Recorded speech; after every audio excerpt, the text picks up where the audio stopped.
They were once untouchable, wives of the most powerful men in Nazi Germany.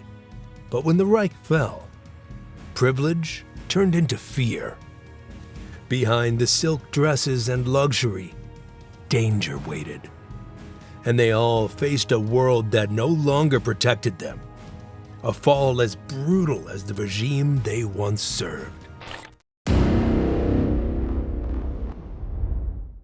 During Germany's collapse in April 1945, Berlin shook day and night under heavy artillery fire. Streets were filled with rubble, food was gone, and thousands of civilians were hiding in basements, waiting for the end. Inside his underground bunker, Adolf Hitler refused to surrender. He gave orders that no one could carry out, because the German army was no longer an army. It was broken into pieces. Soldiers deserted, tanks were abandoned, and planes no longer flew. The Reich, which had once stretched across most of Europe, was now reduced to a burning capital. For the wives of Nazi leaders, these days were filled with fear. Only a short time before, they had lived in grand houses with servants and expensive clothes. But now, those things meant nothing. Their husbands were the most hated men in the world. They knew the Allies, and especially the Soviets, blamed them too. Rumors spread quickly throughout Berlin about what happened when the Soviets captured people connected to the Nazis. Stories of shootings, assaults, and public punishments made their way into the bunker. The women realized that they were not safe because of who their husbands were. Their names, their marriages, and even their wealth made them targets. Some of these women still believed the Nazi cause would somehow survive. Others understood that it was over, and that their lives would never return to what they once were. What united them all was fear. Fear of capture, humiliation, and death.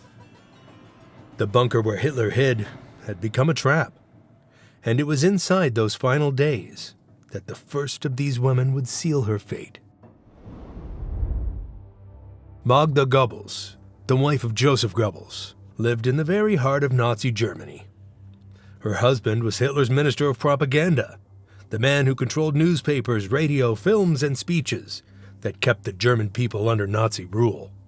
Because of Joseph's closeness to Hitler, Magda herself became one of the most visible women in the Reich. People called her the First Lady of the Reich, a title that gave her special status, almost as if she were royalty.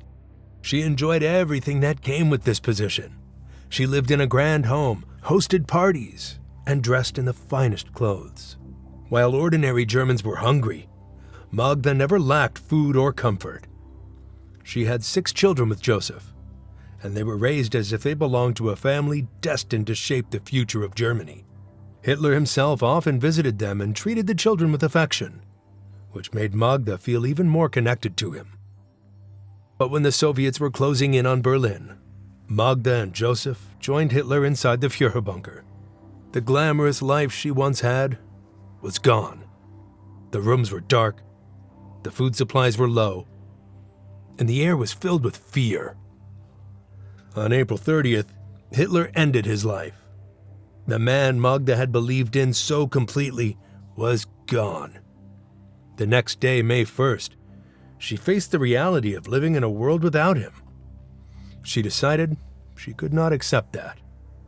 More than that, she believed her children should not live in a world where Nazism no longer existed. That night, she made a decision that still shocks history. With poison capsules, she killed all 6 of her children inside the bunker.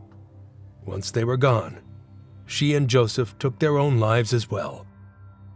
Her death did not come from an Allied firing squad. It was her own choice. She showed how far loyalty to Hitler and the Nazi cause could go, even to the point of destroying her own family. And yet, her end was only the beginning. Another woman, just a few steps away, did the same. Eva Braun had been part of Hitler's private world for more than a decade. She met him as a teenager when she worked in a photo studio in Munich. Over time, she became his companion, though she was rarely seen in public. Hitler wanted to appear as a leader fully devoted to Germany, so he kept her hidden from the people. While millions knew his voice and his face, very few even knew Eva existed. Life with Hitler was not glamorous. She spent most of her years waiting for him to return from meetings, for his attention, and for some kind of recognition. She filled her time with fashion, films, and photography, but what she wanted most was to be seen as his wife, not just a secret lover. That recognition came only when Germany was falling apart. In the bunker under Berlin, Hitler finally agreed to marry her. On April 29, 1945, they held a small ceremony underground. The witnesses were Joseph Goebbels and Martin Bormann. There was no celebration, no music, no flowers. Only the shadow of defeat hanging over everyone in the room. For Eva, it was a strange victory. She had waited years for this moment, and it came when nothing else was left. She was now officially the wife of Adolf Hitler, but the title lasted less than 2 days. On April 30th, 1945, the morning after the wedding, Hitler shot himself, and Eva swallowed poison to die beside him. Her death was quick, almost silent, and it took place in the same hidden rooms where Magda Goebbels had just killed her children. Her death, like Magda's, showed how fast the world of the Reich collapsed. From years of power and influence, it ended in seconds in a dark underground bunker. While Magda and Eva met their end in Berlin, Ilse Hess's story unfolded along a different path. Her husband Rudolf Hess had shocked the world in May 1941 when he secretly flew a small plane to Britain, hoping to make a personal peace deal with Winston Churchill's government. He believed he could end the war between Germany and Britain, but instead of peace, he found humiliation. The British government immediately arrested him, treating him as both a prisoner and a madman. He would never return to his old life in Germany. From that day until his death decades later, Rudolf Hess remained locked away, first in Britain, and then in Nuremberg and Spandau prison. For Ilse, this strange act changed everything. She had been married to one of Hitler's closest men, the Deputy Führer of the Third Reich, and suddenly, she was the wife of a prisoner that the world mocked. By the end of the war, when the Allies occupied Germany, her name carried a heavy weight. She was seen not just as Ilse, but as part of the Nazi leadership's inner circle through her husband. That alone made her a target for suspicion and punishment. She was arrested, interrogated, and made to answer for crimes she had never committed. Her house was taken. The life of privilege she once knew disappeared overnight. Though she was never sentenced to death like some Nazi leaders, her punishment came in the form of loss, isolation, and constant shame. Even in freedom, she was never free.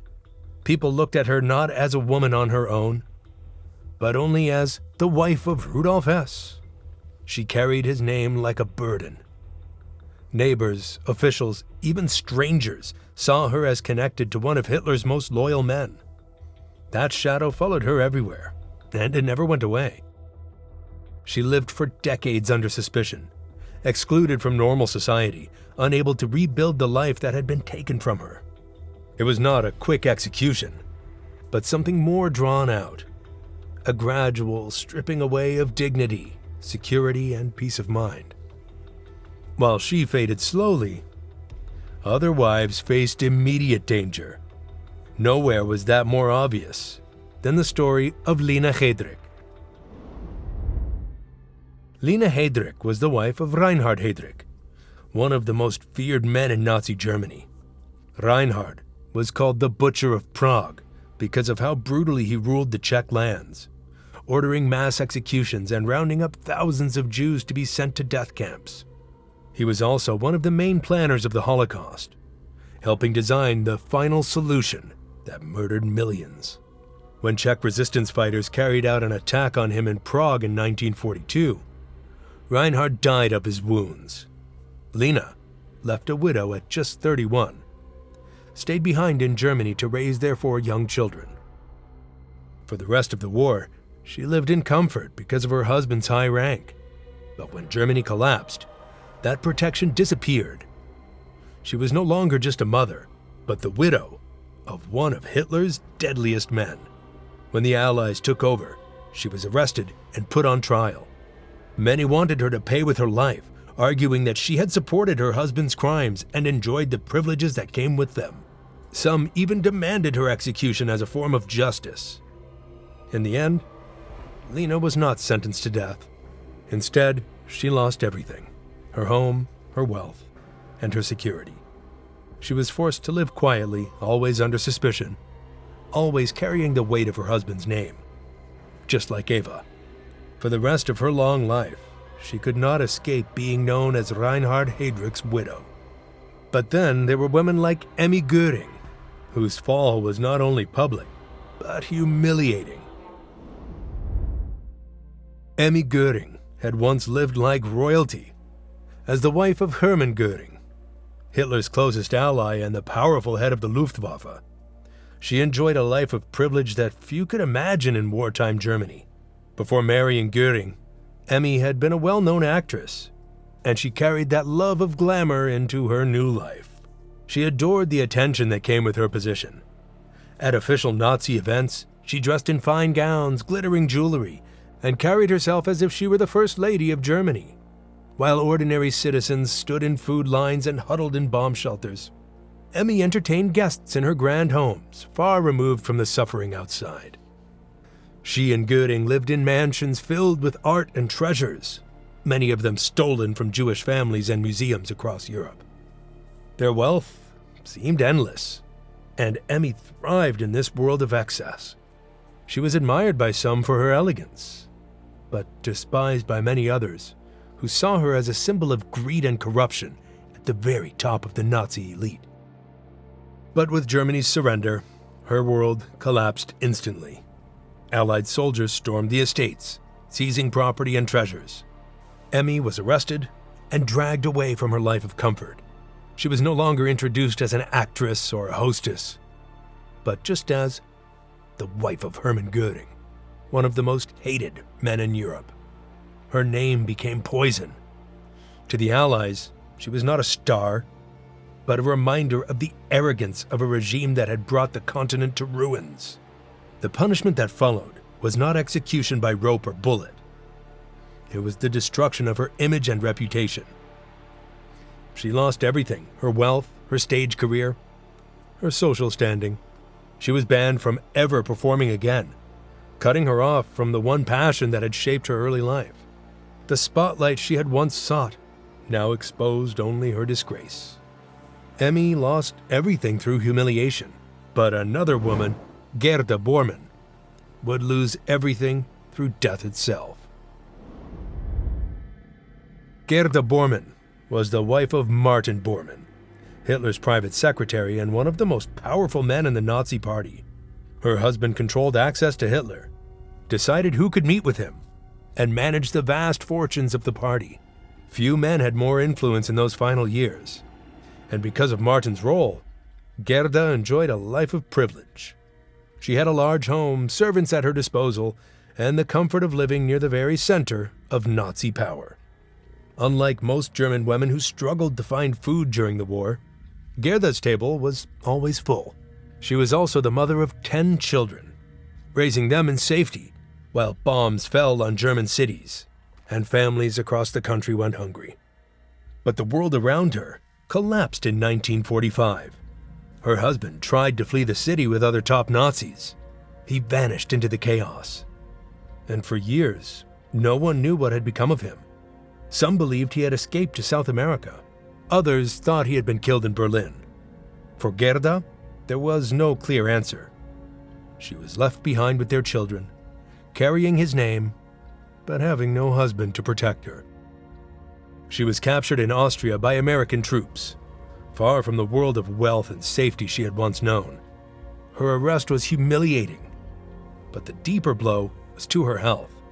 Gerda had already been suffering from cancer for years, and the collapse of the Reich, combined with the stress of defeat and imprisonment, made her condition far worse. She was no longer the wife of a powerful man. She was now a sick and broken woman, cut off from everything she had once relied on. Within a year of the war's end, Gerda was gone. She died in April 1946, at the young age of 36. Her death came quickly, surprising even those who had taken her into custody. It was as if the destruction of Nazi Germany had consumed her life, as swiftly as it had destroyed her husband's power. Her 10 children were left scattered and abandoned. Growing up without either parent, they carried the burden of the family name alone, marked by a history they had never chosen. For them, the fall of the Reich was not just the end of a political empire. It was the beginning of a life lived under a shadow that could never be lifted. While the famous names ended their lives in bunkers, prisons, or hospital beds, there were countless other women whose stories were never written down. These were the wives of SS officers, Gestapo men, and Nazi officials who had carried out orders that destroyed millions of lives. Many of these women had lived in comfort during the war and felt untouchable while their husbands held power. But when the Reich collapsed, their world ended in a single moment. In countries like Czechoslovakia, Poland, and Yugoslavia, ordinary people did not wait for trials. The anger was too raw. Villagers and partisans who had lost families to Nazi terror turned their fury on anyone tied to the occupiers. Women married to Nazi officials were dragged out of their homes and into the streets. Some were beaten until they could no longer stand. Others were lined up against walls and shot on sight. In some towns, women were hanged in public squares, their deaths treated as a warning and as a symbol of revenge. Most of their names were never recorded.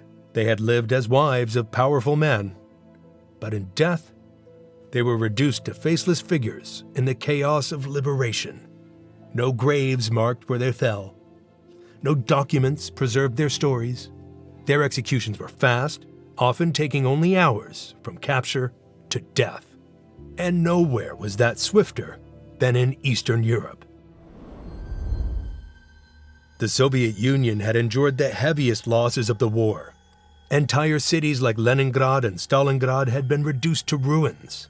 Villages were wiped out, families starved, and millions were killed in camps or on the battlefield. By 1945, more than 20 million Soviet citizens were dead, leaving behind grief and rage that could not be measured. When the Red Army pushed westward into Germany and across Eastern Europe, their victory was mixed with fury. They were not just liberators, they were avengers. For the wives of Nazi leaders, officers, and collaborators, this was a nightmare they could not escape. Their names, their husbands, and even the uniforms that once protected them now made them targets. Many were executed on the spot. Some were dragged into the open by soldiers or angry locals, forced to face the hatred built up over years of occupation. Others were humiliated publicly before being killed, treated as symbols of the cruelty that had devastated entire nations. There were no courtrooms, no careful trials. Punishment was immediate. A single name, a single connection to the Nazi regime was enough. To the Red Army and to those who had suffered under Nazi rule, there was no difference between the men who had ordered the crimes and the women who had lived comfortably by their side. The weight of the crimes was too great to forgive. As 1945 turned into 1946, the world's attention shifted to the Nuremberg trials, where the men who had directed the Nazi state faced justice in front of international judges. But for many of the wives, their stories had already ended in silence and blood. Their lives were cut short in courtyards, barns, or empty fields, far from the eyes of the world. They were gone before the cameras ever started rolling in Nuremberg.